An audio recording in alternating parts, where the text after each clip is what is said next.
Boa tarde a todos, bem-vindos ao Multidão de Minorias 2022. Estamos na Conferência Internacional com o professor Dr. Oscar Elvira. Vamos iniciar pelos agradecimentos e avisos, né? Queria agradecer a todos que contribuíram para a realização desse congresso, aos moderadores, palestrantes e conferencistas por disponibilizarem seu tempo, ao público em geral por contribuírem financeiramente para a realização do congresso, lembrando que não temos apoio de fomento de nenhuma instituição e todos os custos foram possíveis, né, graças à doação de vocês, muito obrigado. Queria agradecer a transmissão que é feita pela equipe do Estúdio Digital 7 de Salvador, Bahia. Queria agradecer a equipe de Libras, o Diego, o David e a Farla, por esse trabalho incansável. Eu queria dizer que essa palestra será feita com o professor Oscar, ele vai estar falando em espanhol. Posteriormente, a gente vai estar disponibilizando a mesma palestra em português no YouTube, para que vocês possam acompanhar com a tradução. Não teremos a tradução simultânea, mas eu acredito que não como a gente vai disponibilizar também o texto na tela, vai ficar um pouco mais fácil para a compreensão de vocês do espanhol. Todo o congresso vai estar em português e espanhol, né, com a tradução da Ângela Pontes. Eu queria agradecer também os que submeteram seus artigos e resenhas para o dossiê do congresso, que vai sair até dezembro de 2022 na revista Tempo Psicanalítico. Posteriormente, vamos estar divulgando nas nossas redes sociais. Avisos, né? As transmissões das conferências das mesas estão sendo realizadas pela plataforma Event3. Quem quiser acessar pode usar seu login e senha. Se você não tem, crie o seu. E também livremente pelo canal do YouTube Multidão de Minorias. Não esqueça de ativar o sininho do YouTube para receber avisos de todas as atividades. Chame seus amigos que ainda não sabem do evento, ainda dá tempo para se inscrever em www.ev3.com.br/multidão de minorias. Divulgaremos no chat um formulário para avaliação no final da atividade. Utilize esse formulário para registrar a sua presença pelo YouTube. Os que tiverem pelo Event3 logados, o próprio login já faz o registro da presença. Os certificados de participação vão estar disponíveis na plataforma Event3 após o evento, mas nós também enviaremos para o seu e-mail de inscrição. Perguntas no chat serão respondidas conforme disponibilidade de tempo ao final de cada atividade. Eu queria apresentar o moderador dessa conferência internacional, o professor Dr. Alterísio Maciel Júnior, que é doutor em teoria psicanalítica pela Universidade Federal do Rio de Janeiro e mestre em filosofia pela Universidade do Estado do Rio de Janeiro. Atualmente é professor do Departamento de Pós-Graduação, mestrado, doutorado em Psicanálise, Saúde e Sociedade da Universidade Veiga de Almeida e professor do Departamento de Psicologia da Pontífica Universidade Católica do Rio de Janeiro, PUC-Rio. Além disso, é membro associado da Sociedade de Psicanálise Iraci Dório, SPID, e leciona anualmente um curso de curta duração em estudos de memória no programa de pós-graduação, mestrado e doutorado em Memória, Linguagem e Sociedade na Universidade Estadual do Sudoeste da Bahia, UESB. É editor-chefe da revista Tempo Psicanalítico, é autor de livros, Os Pré-Socráticos, A Invenção da Razão, Polifonias, Clínica, Política e Criação, O Todo Aberto, Tempo, Subjetividade em R. Bergson, O Trauma e Ternura, a Ética em Sandor Ferenczi. O professor Dr. Oscar Elvira é membro titular, né, com função didática da Associação Psicanalítica de Buenos Aires, é membro do Grupo Sandor Ferenczi de Buenos Aires e da Associação Sandor Ferenczi de Madrid, membro da Comissão Científica da Federação Latino-Americana de Psicoanálise, é diretor, né, ex-diretor de extensão do Instituto Universitário de Saúde Mental e do Centro Assistencial da David Lieberman, David Lieberman, de APDEBA. Professor titular em maestria de cultura, professor titular de mestrado, né, em cultura e saúde mental do Instituto Universitário de Saúde Mental. Autor dos livros, aí são vários livros, né, não vou tentar traduzir, mas tem uma vasta experiência, né, com a psicanálise. Gostaria então de passar a palavra ao moderador para dar continuidade ao trabalho.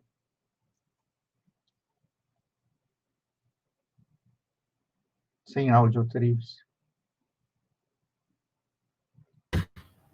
Boa tarde a todos e todas. Teremos o prazer de receber mais uma vez aqui nesses nossos eventos internacionais, Oscar Elvira, que já teve numa outra ocasião, trabalhando questões de clínica dentro de uma perspectiva transdisciplinar. Oscar, é um prazer tê-lo de volta, viu? Eu espero que todos fiquem extremamente satisfeitos com a sua fala maravilhosa. Império, imperialismo, uma dimensão humana. Com vocês, Oscar Elvira, passa a palavra para ele. Obrigado ao Terives Maciel e também a Hudson Bonomo pelo, pelo convite e também por me acolher nesse congresso que é sobre multidão de minorias e que são ideias muito genuínas que nós também fazemos esse grande apoio na Argentina para que possamos pensar em novas ideias dentro da psicanálise. E já justamente falando sobre Luiz Brasil, que falou sobre a música, também como que é produzido a partir do corpo até que possa se encontrar a palavra, e o Eva Borges, que falou de dois autores que nós valorizamos muito na Argentina e no mundo que também que os quais se referem. Então, muito obrigado e esperamos continuar falando hoje sobre o tema que nos remete, que é sobre a minha a minha apresentação. Ela se chama Império e Imperialismo em uma dimensão humana. Depois, passando à realidade, tal é a distância a ser percorrida. Leon Rontichner, que é um psicanalista argentino. O poder implica necessariamente o conhecimento, mas o conhecimento supõe necessariamente o poder. Gilles Deleuze. O tema que hoje nos convoca, o imperialismo, império, multidões de minoria, nos leva a poder desvendar a profundidade da constituição subjetiva e a vida concomitante da sociedade. Da minha perspectiva, eu enfatizarei a importância da história com base em como a colonização humana foi organizada e especificamente no que hoje nós chamamos de território americano. Ela constitui uma trama dialética em uma estrutura de um território europeu, o foco central de nossa mais recente migração, massa, desde 1492. E o que não podemos ignorar são os 13 ou 14 mil anos que os povos originários habitaram no nosso continente. Ou seja, que nós nos encontramos com um antes e um depois do que era chamado descobrimento ou descoberta.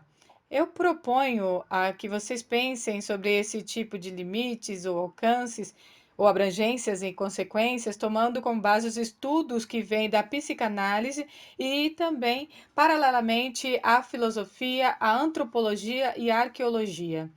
Na minha interpretação, que terá um ponto de vista psicanalítico, que é uma questão que é complementada pelo trabalho epistêmico do diálogo com essas outras ciências relacionadas. Essa é uma questão que nos levará a pensar sobre as implicações daquelas construções que os humanos desenvolveram e desenvolvem em diferentes períodos históricos e como que elas são ressignificadas e atualizadas nesse momento em que nós vivemos. Esse é um tema vasto e também emocionante, apaixonante, já que nos convida a que repensemos o nosso ser no mundo, de onde fomos colocados, por sermos participantes do antes e do depois desse encontro e desencontro que esse momento ele implicou. Daí surge uma quantidade de perguntas para que possamos utilizá-las como se fosse uma bússola para que possamos pensar aquilo que queremos desenvolver. Então, foi a partir do encontro de 1492 que foi quando iniciou e que por que foi indicado desta forma? Pois é possível rastrear fenômenos anteriores a esse momento onde os seres humanos eles passaram a desdobrar os seus modos de vida ligados às ideias do imperialismo império. Então, contamos com escritos de formas artísticas que nos pudessem ajudar a modelar esse encontro, esses seus efeitos e suas consequências. Como nós podemos ressignificar esses fatos históricos à luz das nossas realidades? Bom, como nós sabemos, se existir algum tipo de anterioridade, alguns fatos históricos à luz deste planeta, então quais foram essas implicâncias desses seus desenvolvimentos culturais? A partir das nossas.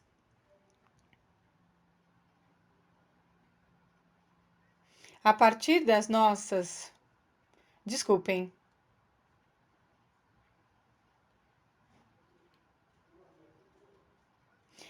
Quais são os riscos ou o potencial humano para que possamos considerar a sua existência e a condição da sua existência? A condição humana nos permite desenvolver essas ferramentas ou também até mesmo oferece resistências para poder incorporar determinados fatores históricos.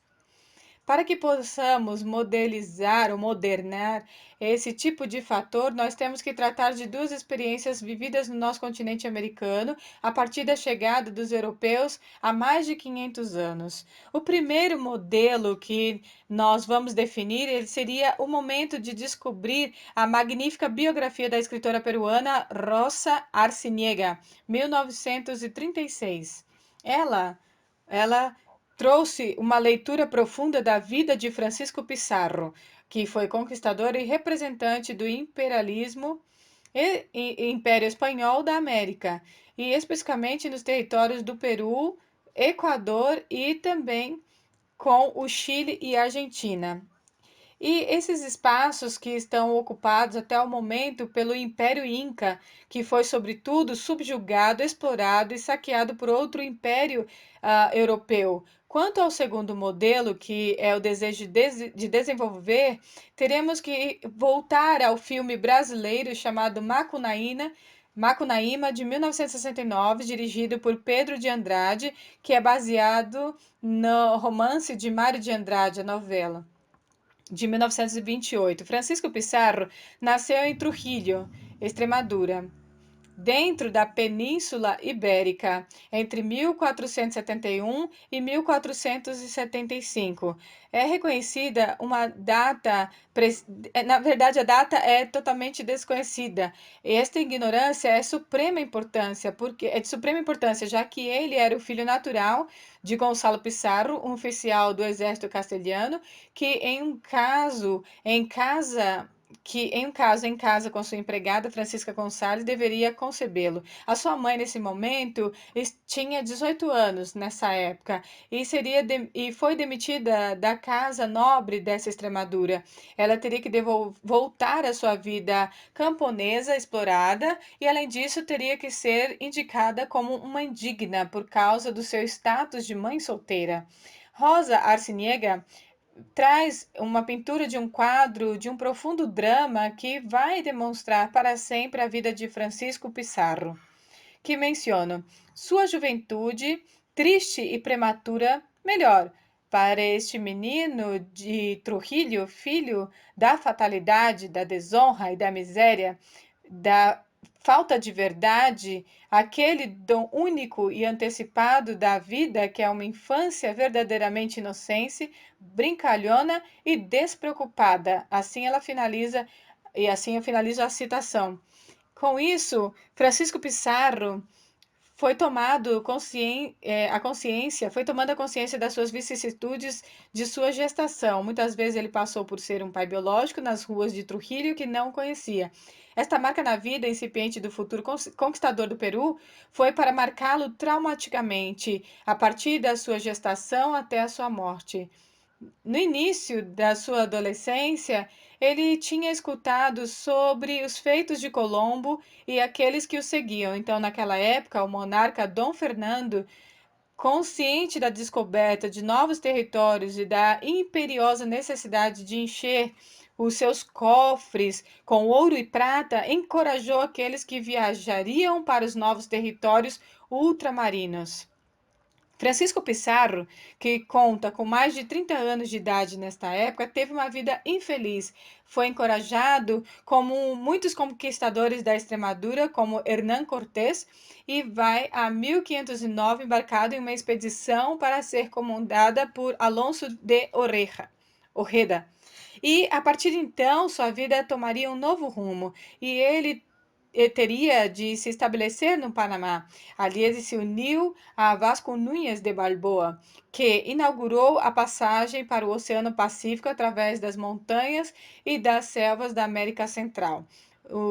Então, o filme tratou de tudo isso. No entanto, a autora modela esplendidamente esse momento. Eu menciono uma citação: o planeta abrirá finalmente o mistério de sua imensurável vastidão e sua perfeita esfericidade diante das audaces plantas deste punhado de aventureiros. Finalizo a citação. Assim, ele chega ao Oceano Pacífico e uma nova vida é apresentada para esse homem, jogado nos territórios americanos de suas terras distantes da Extremadura. E disse então novamente ela: o véu de um maravilhoso segredo telúrico que durante séculos e séculos foi ignorado por imperadores, sábios, profetas e semideuses é posto de lado. Finaliza então a citação. Francisco Pizarro, em Panamá, junta a sua vida de aventura com o capitão das Índias Ocidentais, Diego de Almagro, e as vicissitudes desse encontro estarão marcadas pelo amor e pelo ódio. Junto com Hernando de Luque, um banqueiro que atuará como sócio capitalista e fornecerá dinheiro suficiente para empreender viagens de conquista a novos territórios nas terras do sul, e eles inaugurarão uma sociedade anônima. Para isso, perante um tabelião, fundaram a chamada Anônima Campanha Exploradora, que se chamava Explotadora em espanhol, que seria a base de sua existência, compartilhando os despojos de ouro e prata entre os sócios, os soldados e o governo central da Espanha, e os que iriam obter as novas terras. Depois foi tratado sobre os nativos do Pacífico, da existência das cidades do sul cheias de metais valiosos. Então, em 1524, eles partiram para esses territórios distantes em viagem, os quais não tinham informações ou maiores informações, portanto, obtiveram a aprovação do representante imperialista no Panamá. Esta minoria de 100 soldados que vieram de um império que deveria exercer uma política imperialista sobre a maioria dos povos americanos partiu em sua primeira aventura. As catástrofes deveriam ocorrer em termos de suas vidas humanas e perdas materiais, o que levou a várias viagens de Pizarro e Almagro a esses novos territórios. O primeiro, em um momento de desastre material e não encontrando regiões cheias de metais preciosos, viu a necessidade política de ir à corte do novo monarca Carlos V, que tinha sucedido seu pai Ferdinando. Lá ele foi recebido na corte de Toledo e, após uma longa espera, a rainha concordou em dar-lhe todos os meios materiais, navios, dinheiros e soldados para empreender o empreendimento mais uma vez, ou a empresa. Durante esse período, eu acredito que Francisco Pizarro, sua mãe, pensou sobre como comprar a rainha, pois o rei tinha ido para Roma. Então, neste período, Francisco Pizarro adquiriu propriedades e títulos de nobreza através do reconhecimento expresso dos monarcas católicos. Então, ele retornou a Trujillo, sua cidade natal, como governador, capitão-geral adelantado e prefeito Malif, o qual ele acrescentaria mais tarde o nobre título de Marquês, uma vez conquistado o território Inca. Durante a sua estadia na Península Ibérica, e ele viajou para sua aldeia coberto de honras nobres, não era mais o expatriado de seu próprio pai que tinha morrido. E então juntou a sua empresa os seus irmãos, Hernando, filho legítimo do casamento de seu pai, outros 2 filhos de seu pai, que tinha ali 29 anos o Juan e 18 anos o Gonçalo. Além disso, ele teria compartilhado com seu irmão do meio, Martim de Alcântara, ao lado de sua mãe. Todos juntos partiram para os territórios americanos e ali passaram a selar a sua irmandade, perdendo alguns as suas vidas e outros voltando para a Espanha cheios de dinheiro, e Martim de Alcântara terá que acompanhá-lo até o trágico final de suas vidas. Francisco Pizarro estaria chegando para conquistar o Império Inca, aproveitando as crenças ancestrais do seu povo. Eles adoravam a um deus Sol, que aparecia no meio do oceano e que em um dia deveria se materializar emergindo do mar. Portanto, eles atribuíram a esses homens brancos montados em cavalos e cheios de armaduras a potência de suas crenças ancestrais.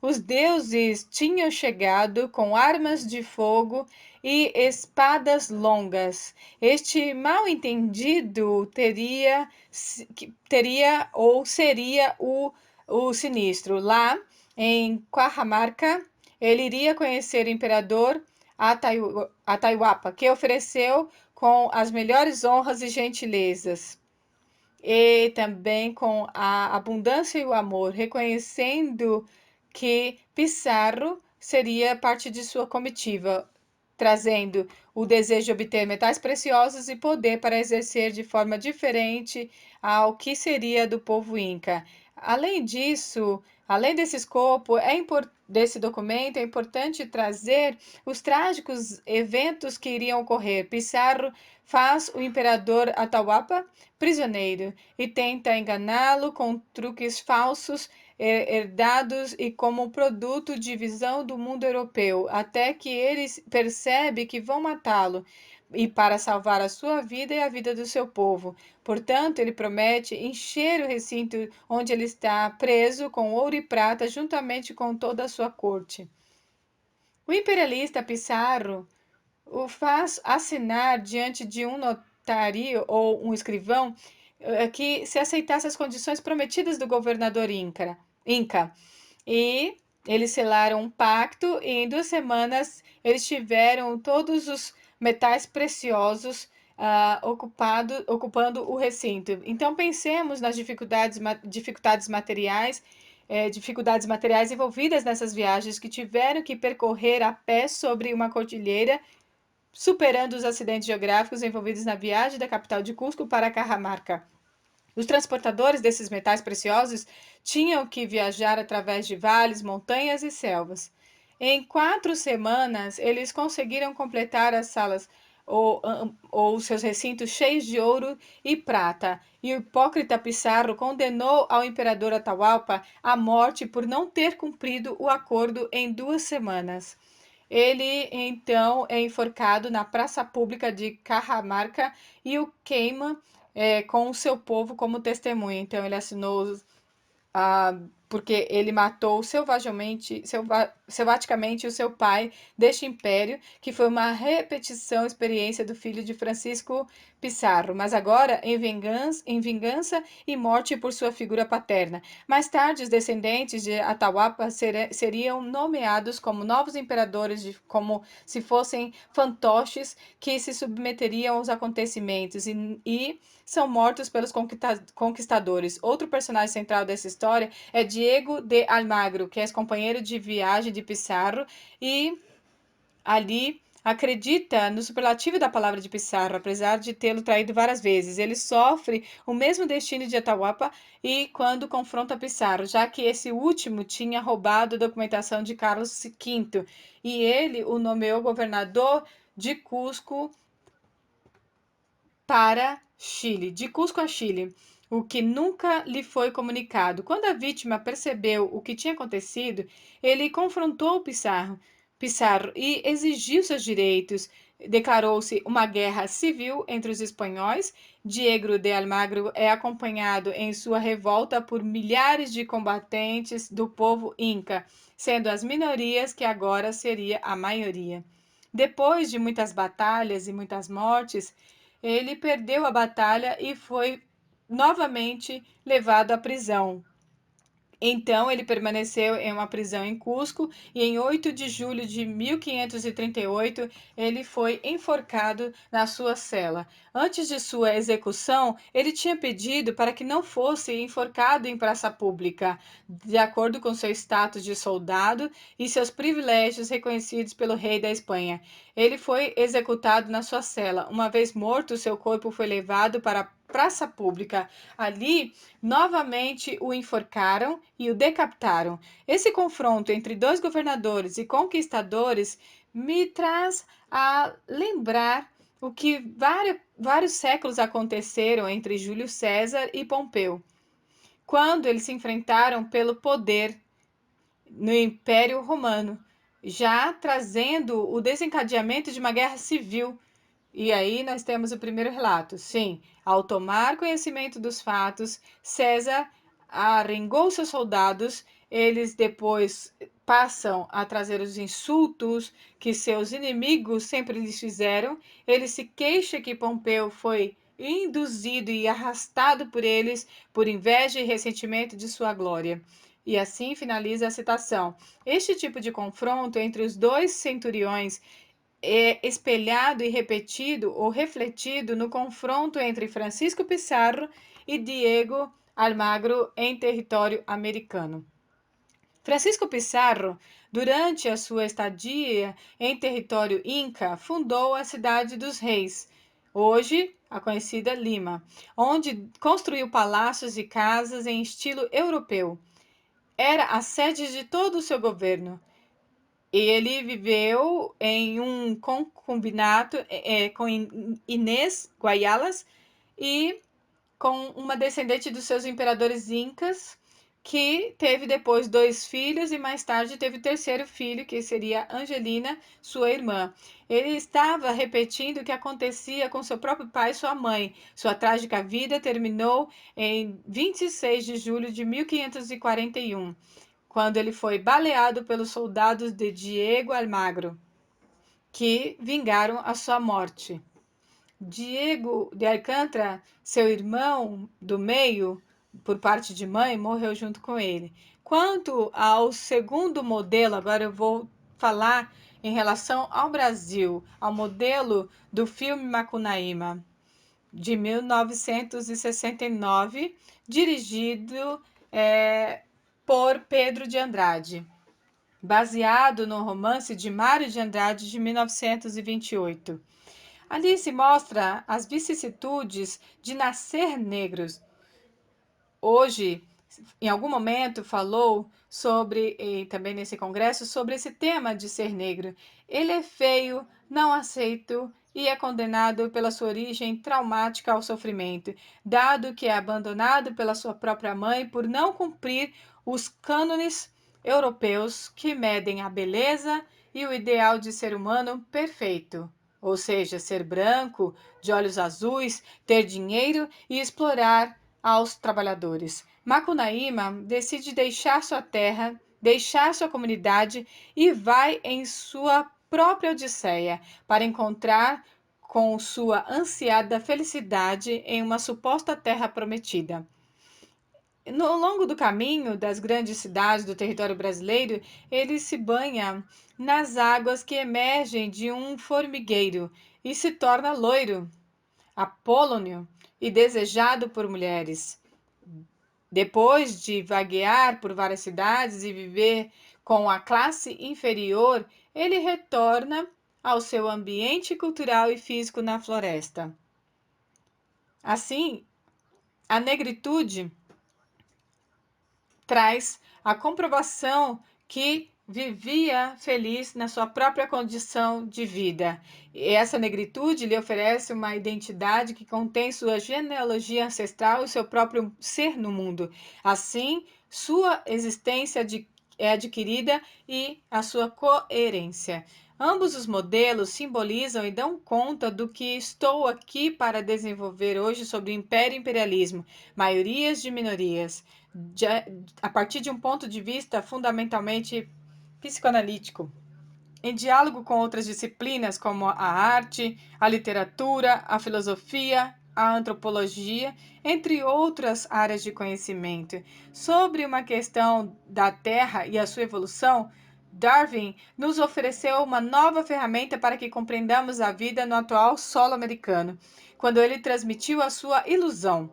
Cito: quando pudermos ter certeza de que todos os indivíduos da mesma espécie e todas as espécies intimamente relacionadas da maioria dos gêneros descenderam em nenhum período não muito remoto de um ancestral e migraram de um lugar de origem, e quando conhecermos melhor os meios ou os muitos meios de migração, então, pela luz que a geologia agora lança e continuará a lançar sobre as mudanças antigas de clima e do nível da Terra, certamente seremos capazes de continuar de forma admirável as antigas migrações dos habitantes do mundo inteiro.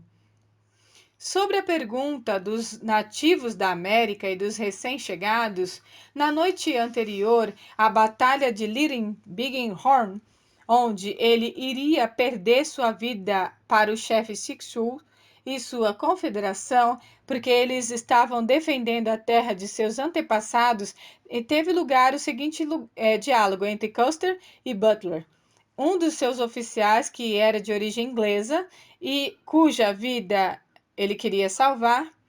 Como ele sabia que todos eles iriam morrer no ataque, ele queria mandá-lo para o forte com uma carta que acabara de escrever, na qual ele defendia os aborígenes porque sabia que eles estavam certos. Butler: o senhor mandou me chamar? Custer: sim, Butler. Quero que você leve essa carta para o Fort Lincoln esta noite. Ele disse: eu? Hoje à noite? Sim, hoje essa noite. É importante. Deve ser. Se você deve enviar o seu carteiro assistente em um momento como este, claro.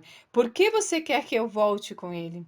Bom, antes de tudo, ele é um inglês, não americano. Não é americano?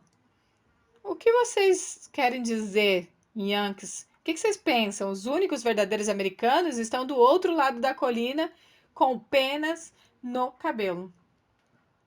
Custer: talvez ele esteja certo. São 6.000 deles e nós menos de 600. O regimento está sendo abatido, Butler. Eu odiaria ver um estrangeiro morrer assim. Então, obrigado por pensar assim, mas permita-me lembrar-lhe, senhor, que sou membro da 7ª Cavalaria dos Estados Unidos. Então, Custer, emocionado com o que ele tinha ouvido deste oficial que vai morrer junto com ele, diz: obrigado, Butler. Então, essa é a citação de Washer Raul, 1941.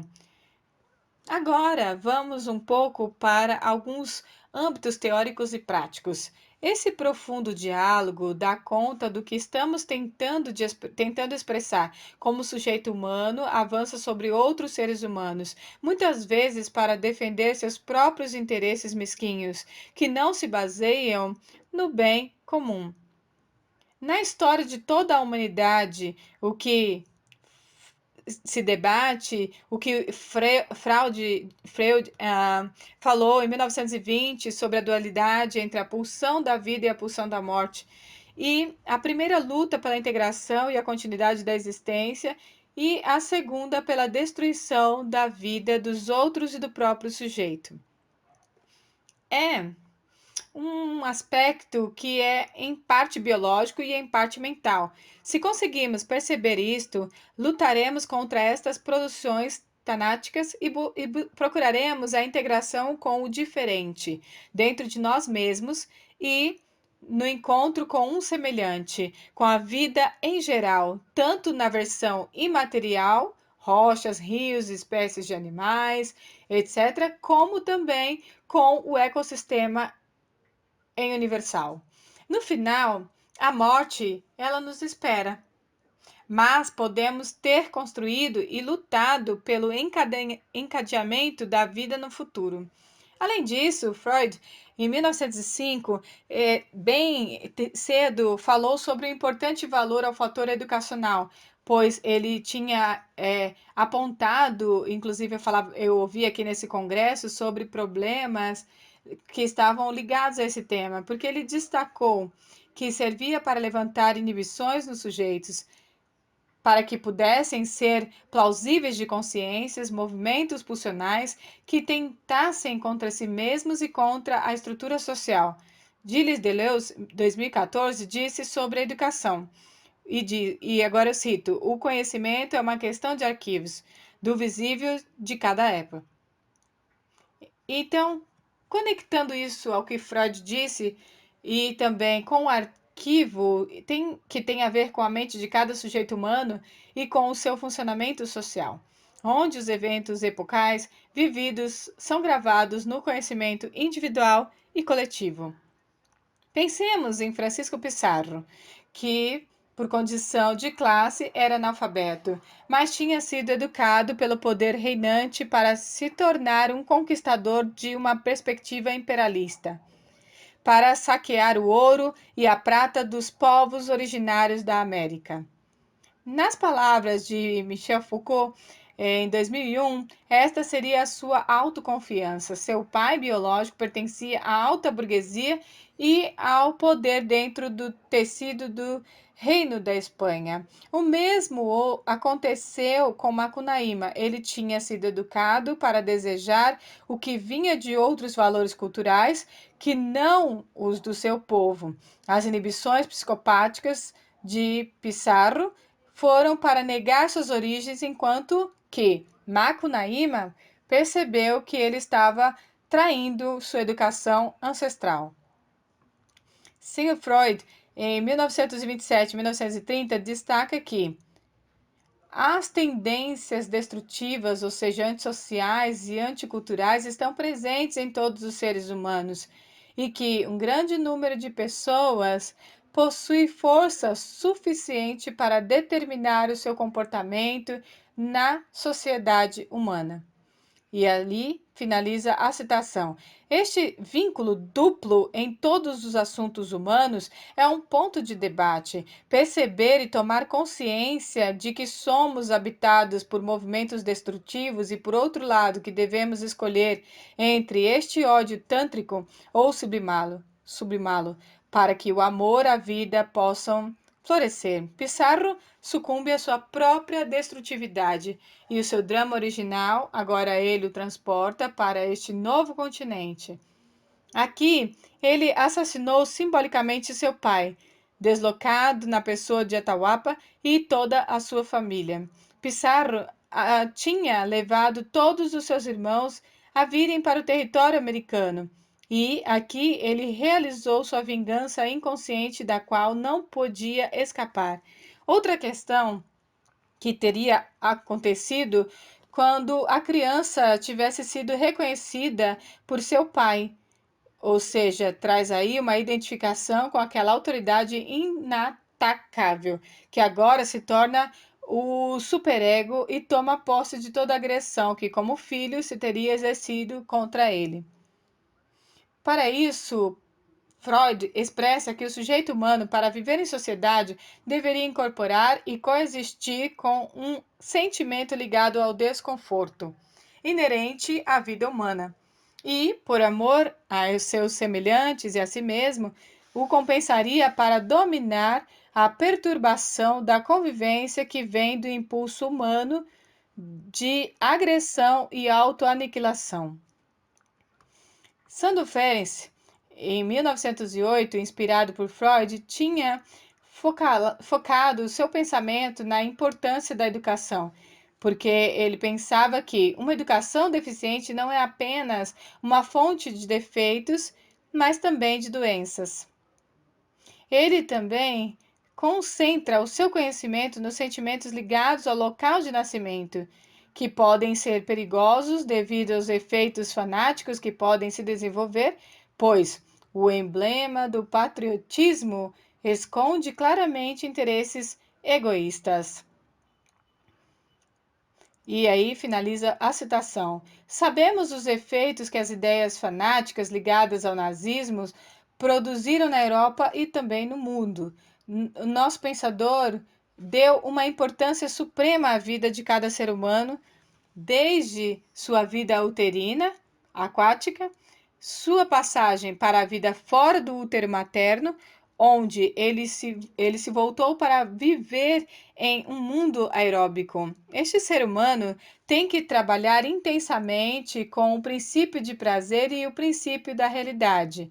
O primeiro lhe dá uma forma narcisista de viver em seu próprio mundo, sem levar em conta o outro semelhante. O princípio da realidade lhe dará a possibilidade de se relacionar com o outro diferenciado, o que implica necessariamente um desconforto de ter que adiar suas necessidades mais egoístas a fim de poder viver junto ou viver juntos em comunidade. Sandor Ferenczi, em 1924, destaca que o ser humano sobreviveu ao perigo implícito pelo nascimento e alegria de ter encontrado a possibilidade de existir fora do corpo materno, mas permanecem na memória para sempre. E aí finaliza a citação. Não podemos deixar de emprestar esta definição ligada a Pissarro e Macunaíma. Além disso, ele tinha proposto que seu método analítico fosse a bioanálise, dado que humanos viemos filogeneticamente de toda a vida material e imaterial vinda de todo o universo. Uma questão que converge em ontogênia, que será original em sua marca e estrutura desde a vida uterina até a necessidade de nascer e a imperiosa inquietação de se encontrar com um outro diferenciado. À medida que sua investigação sobre a vida humana progredia, o brilhante analista húngaro dava a importância central ao fator traumático. Isto estava centralizado desde a gestação até os primeiros anos de vida como uma questão central. Ele diz que o início da vida intra e extrauterina é central, como foi seu desenvolvimento quando houve uma precocidade do trauma. Assim, claro, disse em 1929, ligada a experiências mais precoces de rejeição por parte da mãe ou do pai, imprime nesta criança uma qualidade de traumatismo mais precoce e com uma análise profunda pode ser reparada. Quando os adultos sujeitam a criança fisicamente ou emocionalmente aos seus próprios impulsos egoístas e tanáticos, a criança, para sobreviver a esta situação traumática, identifica-se com o agressor e replica esses comportamentos na vida cotidiana. E diz aí, a consequência não pode ser outra que a confusão de línguas, Ferenczi diz em sua citação e finaliza. Ele age o trauma inicial e o congela, em sua vida afetiva como algo que não existia e tendo uma vida ligada ao sadomasoquismo, tanto consigo mesmo como com o ambiente familiar e social. E é o terrorismo do sofrimento. O terror germina cedo na criança que sofreu esse trauma precoce e o medo ligado ao terror toma conta de sua psique. Jogondar desenvolveu essa ideia, explicando como uma experiência traumática pode ser transformada em um medo permanente que leva ao terror. É observável na vida comunitária e na forma como líderes com características psicopatas exercem seu poder, semeando medo e terror na população. Para o nosso autor, a nossa autora, podemos enfrentar a angústia que o medo produz, uma vez que é inerente à condição humana. O mesmo não se aplica ao terror. O que temos a citação. O que nós podemos fazer é tentar desfazê-lo, esvaziá-lo. Hannah Arendt disse que o terror em regimes totalitários era o resultado da atomização da sociedade, indivíduos isolados, sem pertencerem e se entregarem a si mesmos ou perderem a sua capacidade de agir e pensar. E o que foi que aconteceu nessa chegada de Pissarro em Cajamarca e como ele influenciou o terror nesta cidade, nesta comunidade? Mas uma vez superado isso, eles tentaram, por meio de uma maloca criada por toda a população, enfrentar esse imperialismo onipotente que tinha chegado em suas terras e os encheu de terror. Esta é uma questão que continua até hoje, onde observamos que os povos nativos de toda a América Latina agitam ou as suas bandeiras e o orgulho de serem indígenas. Luiz Macas, em 2005, destacou isso recentemente quando disse: é necessário recuperar nosso próprio pensamento, e para isso diz que é necessário reconstruir o passado para construir um futuro. Ou seja, deixar de viver aterrorizado com o poder imperial diante dele e fundar o império dos nossos próprios conhecimentos ancestrais. Este processo está sendo construído pelas minorias dos povos originários que valorizam cada vez mais as suas culturas milenares e fazem-se ouvir do Alasca à Terra do Fogo. Apesar da globalização capitalista e da desinformação que constantemente tentam instalar e silenciar, e a partir das cadeias de notícias que tentam as multinacionais ligadas aos valores imperiais em vigor tentam impor. Há algum tempo atrás, em 2016, eu tenho indicado que a instituição psicanalística sobre questões de poder e liderança não são resolvidas. Eles podem vir de certas áreas como a Europa ou a América do Norte, onde um traço imperialista podem exercer a supremacia de certas teorias psicanalíticas sobre a forma de entender o funcionamento humano. Estas teorias, em geral, baseiam-se em ideias sólidas da filosofia grega, alemã, francesa e inglesa, entre outras. Essas teorias foram trazidas como conhecimentos finais aos psicanalistas que as implementam sem a peneira de uma abordagem questionadora a fim de escrutinar suas origens, as ideologias que estão na base destes trabalhos científicos. Ultimamente, do pensamento das obras psicanalistas latino-americanas, nós podemos perceber uma valorização dessas antigas crenças e uma apreciação das contribuições desse terceiro mundo que contém pensadores de grande importância. Portanto, eu sublinhei ou destaquei: uma dimensão elaborativa levará à transformação e vitalidade da instituição, que coexiste com fenômenos patológicos de narcisismos recalcitrantes, que não aceitam aqueles que pensam diferente ou trazem uma nova forma de pensar. Antônio Negri e Michel Chart, em 2002, desde o surgimento da globalização, repensaram o paradigma da construção do Império Humano. e o diferenciam do imperialismo. Eles definem como isso surge. O império, eu cito, o império não nasce de sua livre vontade, mas é chamado à existência e é construído com base à sua capacidade de resolver conflitos. E assim finaliza a citação. Ou seja, em outras palavras, a ideia de império está profundamente enraizada e solidificada em sujeitos humanos que realizam um modo de vida e cuja trajetória iniciática é obter o maior consenso entre seus habitantes a fim de exercer o poder, enquanto o imperialismo, a priori, se baseia em subjugar o diferente.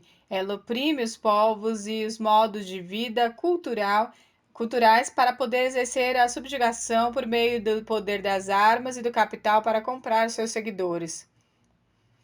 São as minorias que terão que tecer um tecido para lutar contra esse poder onipotente e, através de uma revolução de ideias, instalar um modo de vida mais equitativo e humano, ligado à horizontalidade e não à verticalidade do poder absoluto do imperialista clássico.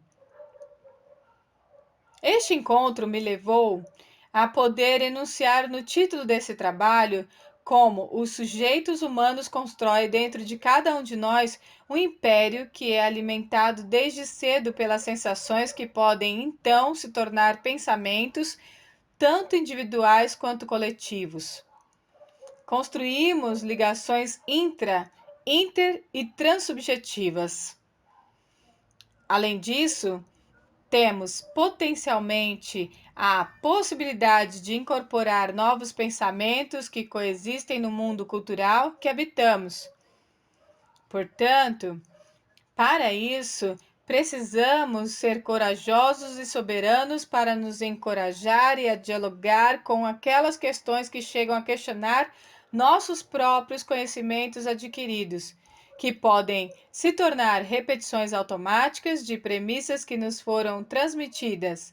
É nossa tarefa individualmente e coletivamente colocar em xeque certas proposições com as quais fomos alimentados para que, em um ato antropofágico, criativo, possamos assumir com os outros, poder pensar em nossa América e assim que se reside em um continente muito rico e conhecermos assim os ancestrais e que a mesma coisa não nos aconteça como aconteceu com Colombo, que morreu sem saber que ele estava em um novo continente de território.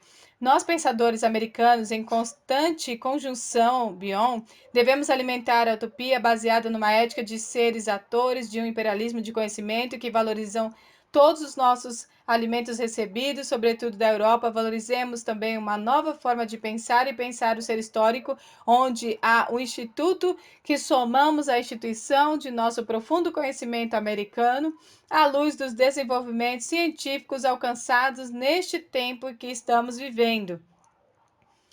Em nosso continente, nele precisa sustentar encontros e ou desencontros ou desentendimentos entre os humanos, aqueles que encontram e podem trazer espaços entre minorias e maiorias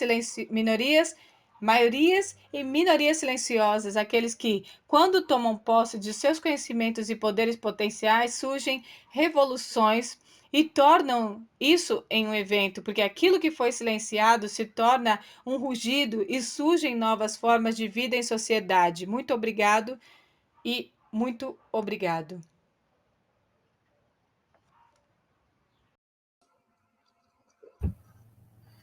Muito obrigado, Oscar. Muito interessante a tua abordagem, uma abordagem genealógica extremamente sofisticada, que inicia com Pizarro, passa por Macunaíma, num traçado cartográfico muito singular da nossa América. Há detalhes ali que eu desconhecia até. À medida em que você foi convocando Macunaíma, talvez como o herói sem caráter do Brasil, E o Pizarro, que era analfabeto e se torna um grande conquistador, você foi mostrando aspectos da América que hoje são caros, mas a gente esquece os nossos ancestrais e a hibridização que constitui o povo americano como um todo.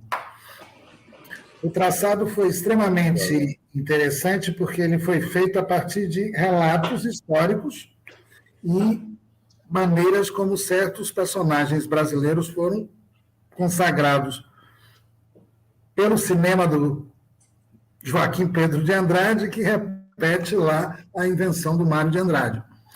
E houve, em um determinado momento, uma evocação das minorias, maiorias e minorias, através de uma distinção que você estabeleceu entre império e imperialismo.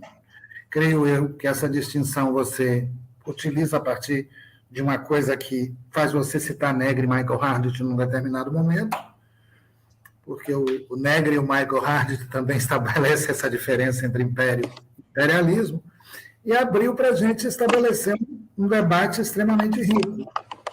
Tá? Um debate extremamente rico na medida em que ele está traçando um perfil de nós, americanos, um perfil demorado, exaustivo, e eu vou abrir agora para vocês procederem às perguntas, por favor.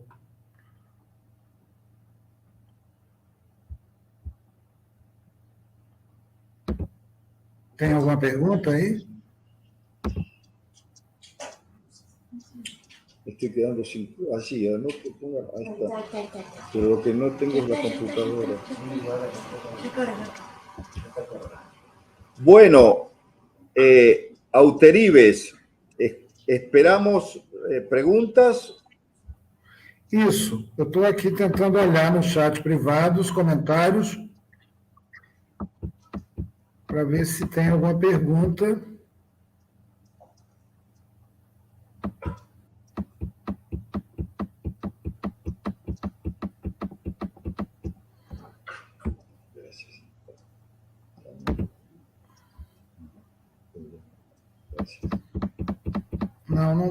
Não tem nenhuma pergunta aqui. Tem agradecimentos. Agradecimentos de... Bom, eu vou fazer formular uma pergunta, vou fazer bem devagar para ver se surge aqui. Diante desse quadro que você traça para nós, e traça com muita precisão, partindo do Francisco Pizarro e construindo, tá? Diversas linhas que permitem a gente trabalhar o perfil latino-americano, como podemos pensar hoje o problema das minorias? Pensar os problemas das minorias hoje, atualmente. Tá? Essa é a pergunta que eu faço a você.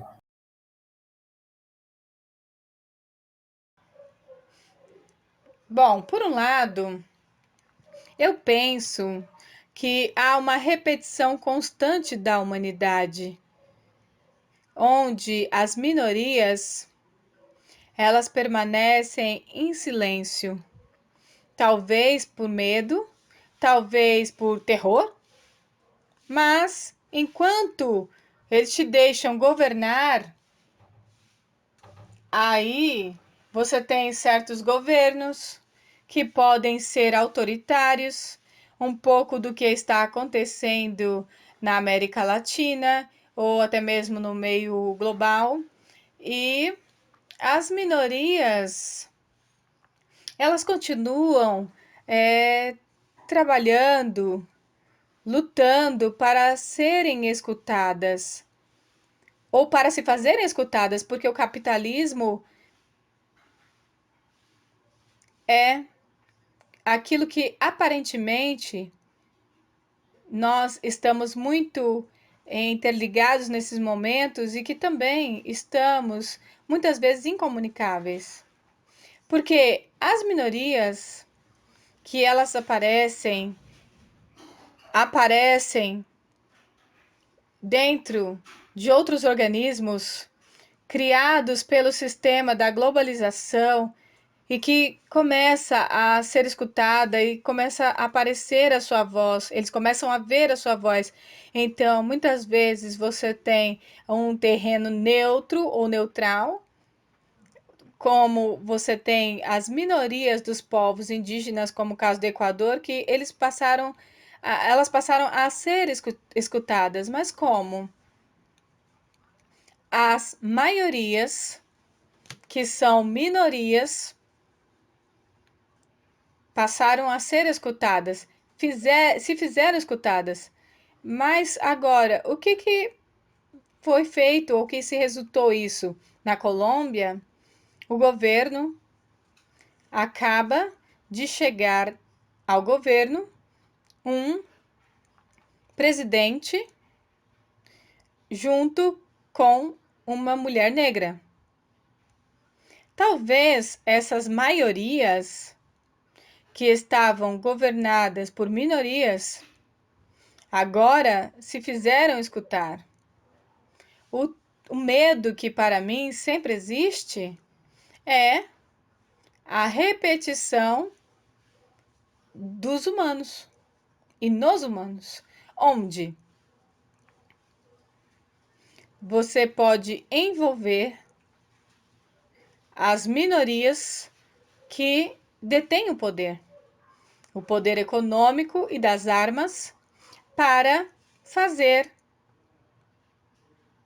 sua submissão do poder dessas maiorias silenciosas. Agora, também eu acredito que, neste momento, nós voltamos, em parte, à Guerra Fria,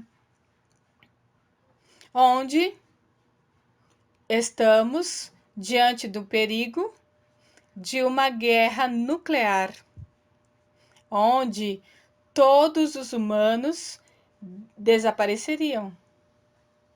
Todos nós desapareceríamos, tanto a maioria quanto a minoria, sim. E o problema, e com isso eu finalizo, o problema é que os mais velhos são aqueles que governam, neste momento, o império, ou alguns impérios. E, por não tolerar a vida dos filhos e netos, podem desatar ou começar uma guerra tremenda. Eu, neste sentido, e com isso eu finalizo, acredito que nós estamos como no início do século XX, quando se desenvolveu e começou a Primeira Guerra Mundial e depois viria a Segunda Guerra Mundial. O meu medo é como os humanos parecem que nós precisamos de guerras, mas agora são por uma destruição total.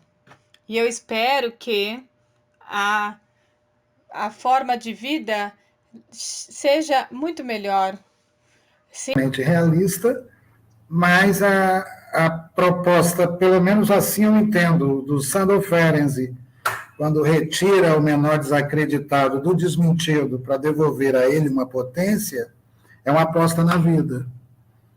E quando você citou o Sandor Ferenczi hoje e botou ele na clínica como um operador, tem ali um processo de minoração que não incita o menor desacreditado a entrar em guerra.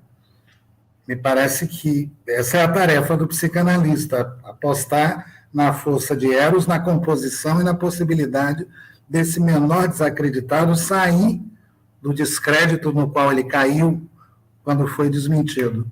Me parece que é uma proposta sua que você fez constar.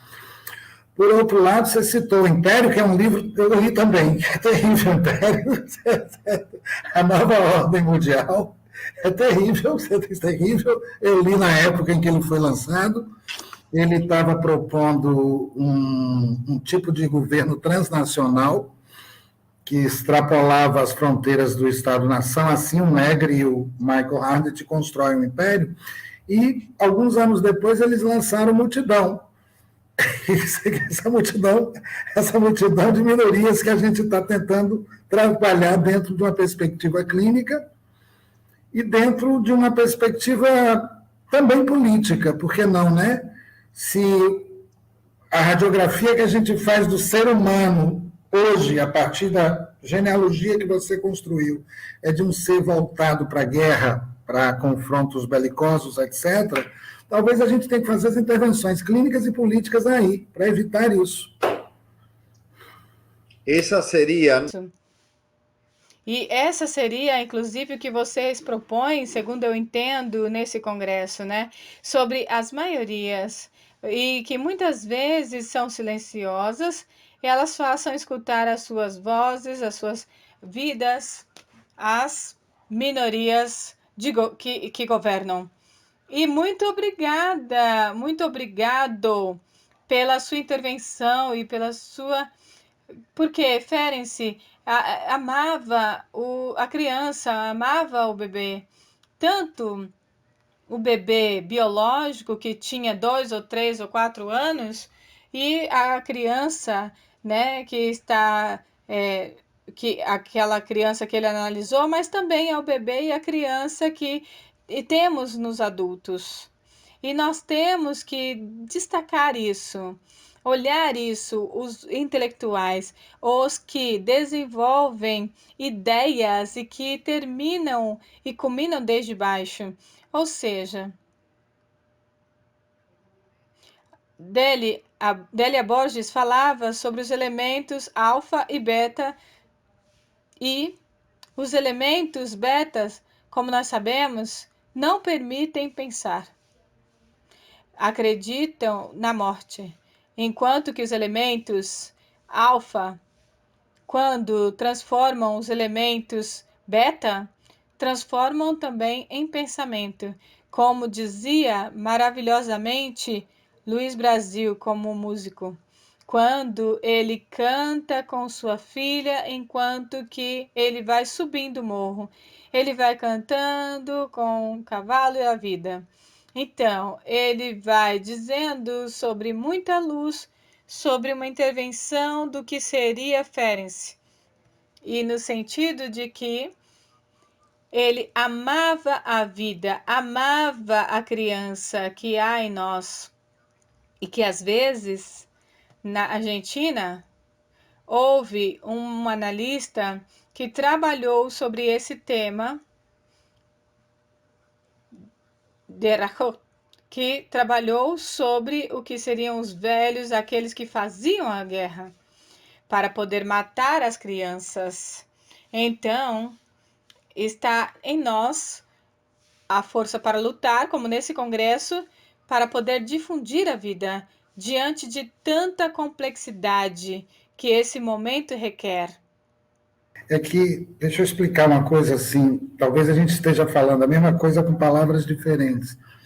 Quando eu falo de minoria, eu não estou falando de uma elite no poder, eu estou falando de minorias em fuga. E por mais que a elite no poder se diga, seja uma quantidade menor, tá? Eles impõem modelos majoritários para governar todo mundo.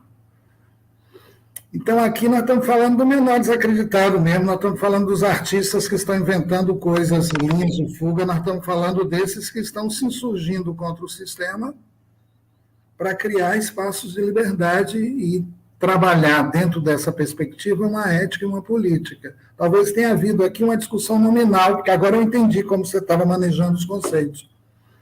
Ficou claro para mim, tá? Aquilo que você está chamando de maioria ou minoria, nós estamos politizando para tentar pensar uma linha de fuga libertária, política, que não seja a reprodução de velhos poderes, que, de fato, a América cai sempre nessa e acaba sempre reproduzindo isso. Aí eu estou completamente... percebendo completamente a tua proposta e senti que o traçado que você fez foi extremamente interessante para falar da ascensão do conquistador, do Macunaíma e os aspectos ambíguos dele, da psicanálise que você conjugou com Ferenc e Freud, o mal-estar descrito em Freud. Parabéns, viu, Oscar? escritos de Freud. Então, parabéns, viu, Oscar? Mas Macunaíma, para mim, foi muito bravo, muito valente e inteligente. E ele proporcionou muita luz, primeiro para ele mesmo, depois para todos os congêneres, e valorizar o que nós somos, pois não seria invejar o que o outro tem. E também a inveja, como disse, o problema dela é que às vezes nós atacamos as nossas próprias produções, que são muito mais valiosas. Então, o ser humano luta permanentemente contra a sua própria inveja. E Macunaíma é uma maravilha, é uma maravilha. A partir de como ele muda, apesar da construção de línguas ou confusões de línguas, onde ele teve que assimilar que a sua mãe não aceitava como ele era. E ele fez uma elaboração direta, se encontrou com mulheres mães também, em São Paulo, em Rio, ou seja, que o pudesse alimentar. Então, eu acho que no filme nós tínhamos aí uma cena maravilhosa da revolução que havia ali, que dizia que quando nós temos um Deus Cruzeiro que já não existe mais, mas um seria como uma homenagem. Então, eu acho que é uma grande soma, diria. E eu acho que esses encontros podem ajudar a